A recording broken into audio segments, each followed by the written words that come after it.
Hey there, YouTube fam. Welcome back to our channel.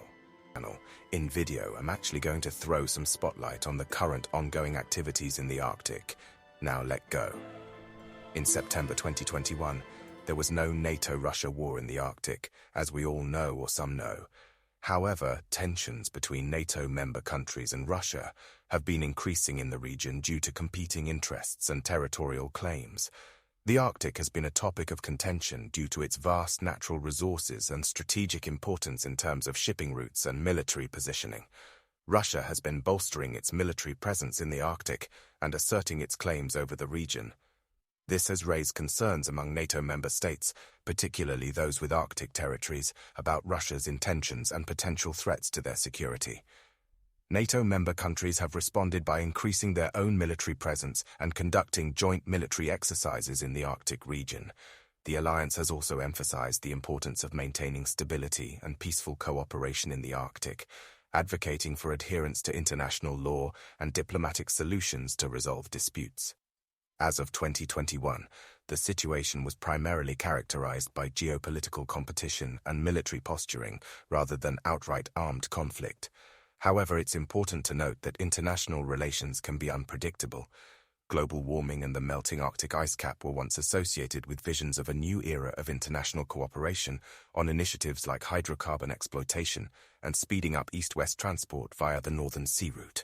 Now, those phenomena have triggered another type of heating in the militarization race between Russia and the NATO alliance. Cooperation was replaced by open conflict, as Western nations decided to support Ukraine during Russia's full-scale invasion, and there is probably no turning back anytime soon. Since the peak of the Cold War, there has never been more of a risk of a military conflict in the Arctic. Russia's ambitious militarization program, the land component, involved creating polar brigades with specialized missions and modernizing long-forgotten military sites. Modern ballistic submarines were added to the maritime equivalent, very effective naval weapon systems were tested, and the fleet of nuclear-powered icebreakers was increased. The Western nations were still optimistic that mutually beneficial energy cooperation would prevail despite this Russian action, and that the Arctic would not develop into another theater of war. All of these dreams were dashed in February 2022, when Russia invaded Ukraine in full force. Hardening attitudes. Ironically, Russia will chair over the Arctic Council from 2021 to 2023 under its rotational leadership. When Moscow assumed control, ties were still viewed as cooperative. The strengthening of good neighborly relations with the Arctic states, in terms of economic, scientific, cultural, and cross-border cooperation, was called for in a strategy paper released in March 2020. None of the other participants openly objected to the Russian leadership, Arctic Council. In 1996, Ottawa saw the establishment of the Arctic Council. Denmark, Canada, Norway, the United States, Russia, Sweden, Finland, and Iceland are some of the Council's members. Norway at the center of the rivalry. Norway, an Arctic frontline state with a long coastline that reaches the Russian border, is at the epicenter of the mounting tensions.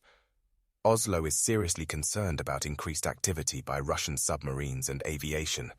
Norwegian intelligence claims that the Russian Northern Fleet vessels are being deployed with tactical nuclear weapons on board for the first time since the end of the Cold War. In response, the United States has increased its role.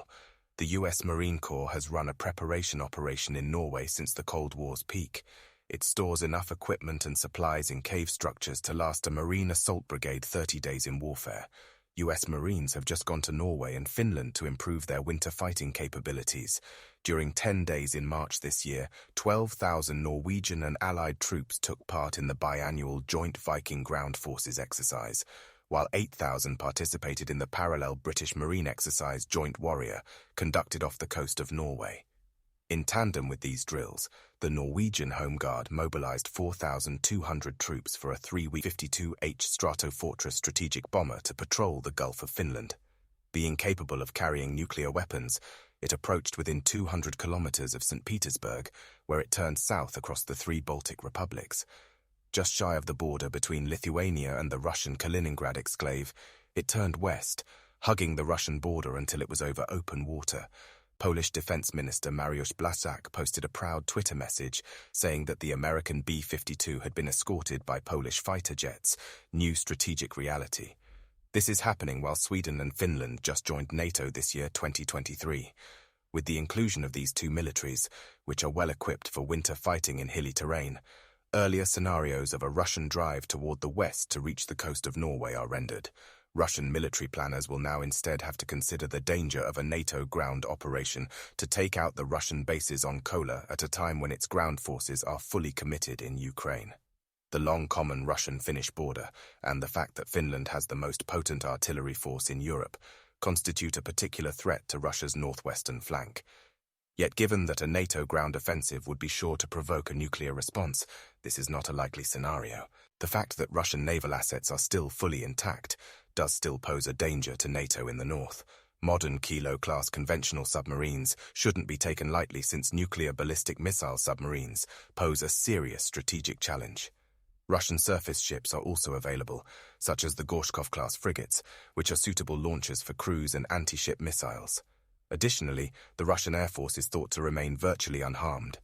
It has stayed mostly out of Ukrainian airspace and has suffered slight casualties, at least in compared to the ground forces. The indiscriminate bombing of civilian targets in Ukraine presents a very that have effective countermeasures, including long-range precision strike capabilities that have been denied the Ukrainian defenders. If the Russian military command were to consider engaging in a shooting war with NATO, it would have to take this into account. There is still a risk of close encounters that might escalate into a significant confrontation, even though it may be assumed that there is little to no chance that Russia will consciously start a large-scale armed battle in the Arctic. That point is driven home by the March incident in which a Russian fighter jet shot down an American spy drone over the Black Sea.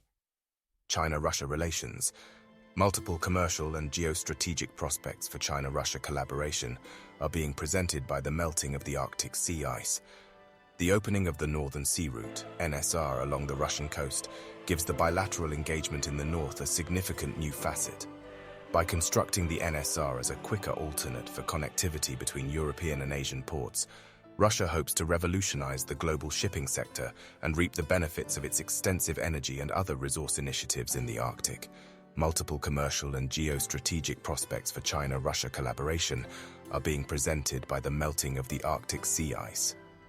The opening of the Northern Sea Route, NSR, along the Russian coast gives the bilateral engagement in the north a significant new facet. By constructing the NSR as a quicker alternate for connectivity between European and Asian ports, Russia hopes to revolutionize the global shipping sector and reap the benefits of its extensive energy and other resource initiatives in the Arctic. Evaluation of China-Russian relations. The stable China-Russia quasi-alliance during the past 3 decades has gone mostly unnoticed by the Western powers, despite changes in leadership, national economic models, and even political systems. 1. Even while China has been distancing itself from Russia's predatory behavior, those expecting for a breach in relations between the two nations under the Ukraine issue will be dissatisfied to learn that.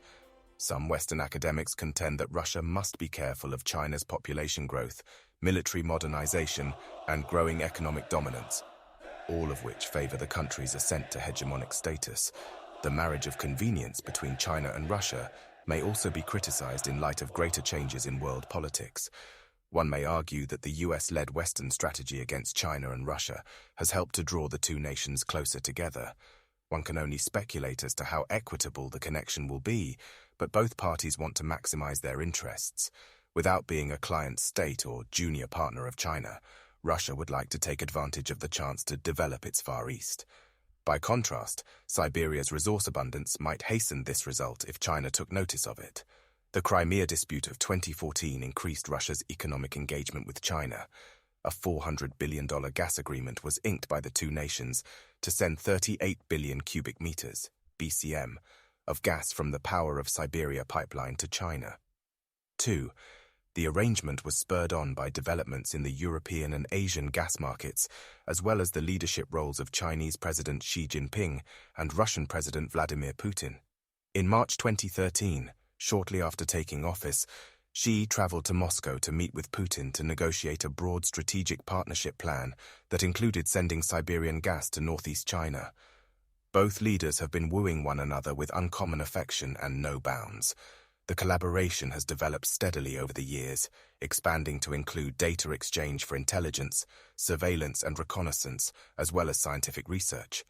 China can pursue its polar Silk Road, while maintaining an aggressive emphasis on Taiwan and the South China Sea, with Russia as an appropriate partner. Russia is not likely to consent to a Chinese military post in the Arctic, though. Kindly subscribe, like, comment and share if you find this video interesting. Thank you. Third,